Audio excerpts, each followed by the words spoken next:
Hello दोस्तों, आप सभी लोग का स्वागत है मेरे यूट्यूब चैनल अवय क्लासेस में। आज से मैं आप लोगों को गणित सिखाने का कोशिश कर रहा हूँ। जो भी दोस्त ये सोचते हैं कि हमारे लिए मैथ नहीं आती या फिर उनको ये कठिन लगता है, तो दोस्तों आज आप लोग को हम बता दें कि आज से आप लोग गणित के बारे में अच्छे से जानकारी रख पाएंगे। आज मैं शून्य से, जो मैथ में एकदम सबसे छोटा चीज होता है, वहां से स्टार्ट करूंगा। तो ठीक है दोस्तों, स्टार्ट करते हैं। आइए जानते हैं मैथ में यदि हम सबसे निम्न स्तर से बात करें तो मैथ में आता है अंक। ये होता है अंक तो आप सभी लोग जानते होंगे, 0 से लेके 1, 2, 9 तक होते हैं, जिन्हें अंक कहते हैं। अंक के बाद फिर आती है हमारी सबसे छोटी, जो निम्न बेसिक से स्टार्ट होता है, संख्या। संख्या भी निम्न प्रकार की हो सकती है। पहला होता है प्राकृतिक संख्या। प्राकृतिक संख्या ये वे संख्याएं होती हैं जिनमें जो हम गणना के लिए उपयोग करते हैं, जैसे 1, 2, 3, 4, ... 100, इन्फिनिटिव, अनंत तक हो सकती हैं। ठीक है, तो यदि हमें ये कोई पूछे सबसे छोटी प्राकृतिक संख्या क्या होती है, छोटी संख्या में 1 होता है, और सबसे बड़ी पूछे, बड़ी अनंत होता है, इन्फिनिटिव जिसे बोलते हैं। या फिर ये भी बोल सकते हैं कि सबसे बड़ी से बड़ी संख्या ज्ञात करना असंभव है प्राकृतिक संख्या में। ठीक है, फिर उसके बाद आता है पूर्ण संख्या। दोस्तों आप लोग को बता दें कि पूर्ण संख्या क्या होती है। पूर्ण संख्या वे संख्याएं होती हैं यदि प्राकृतिक संख्या में यदि शून्य शामिल कर दें तो ये पूर्ण संख्याएं होती हैं। इसका मतलब ये हुआ कि 0, 1, 2, 3, 4, 5 ये पूर्ण संख्याएं होती हैं। पूर्ण संख्या के बाद फिर आती है हमारी पूर्णांक संख्या। पूर्णांक संख्या किसे कहते हैं? पूर्णांक संख्याएं वे संख्याएं होती हैं जिन्हें ऋणात्मक संख्याएं एवं शून्य या प्राकृतिक संख्याओं को सम्मिलित कर दें तो ये पूर्णांक संख्या कहलाती है। जैसे में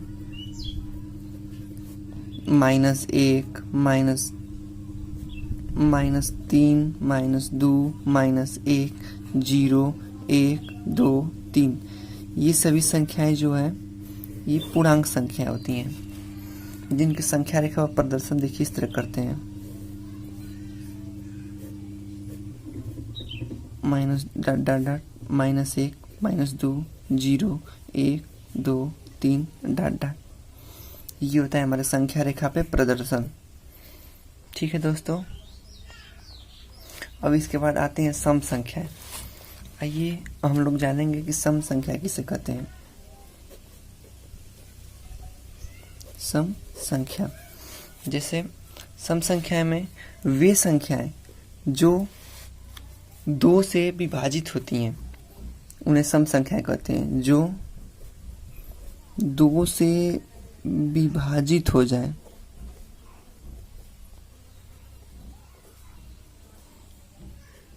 उन्हें सम संख्या कहते हैं। जैसे सबसे छोटी सम संख्याएं 2 होती है, 2, 4, 6, 8, 10।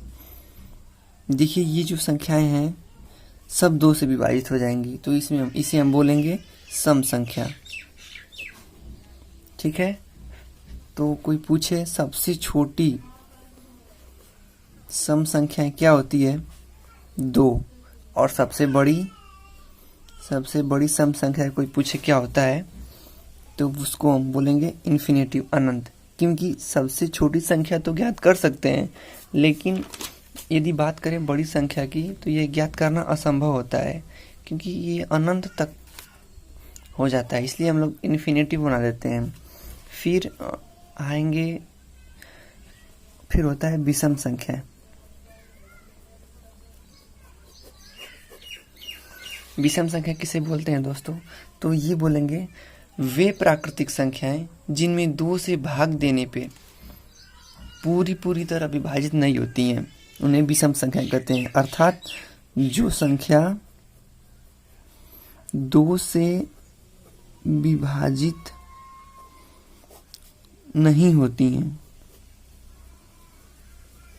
जैसे में देखिए सबसे छोटी विषम संख्या 1 होती है। 1, 3, 5, 7, 9 डॉट इन्फिनिटिव अनंत तक ले जाएंगे इसको, क्योंकि जिस समय ये देखिए 3 हुआ, 3 में यदि 2 का भाग देंगे तो 2 एकम 2, शेष 1 बचा ना, इसलिए ये विषम संख्या होंगी।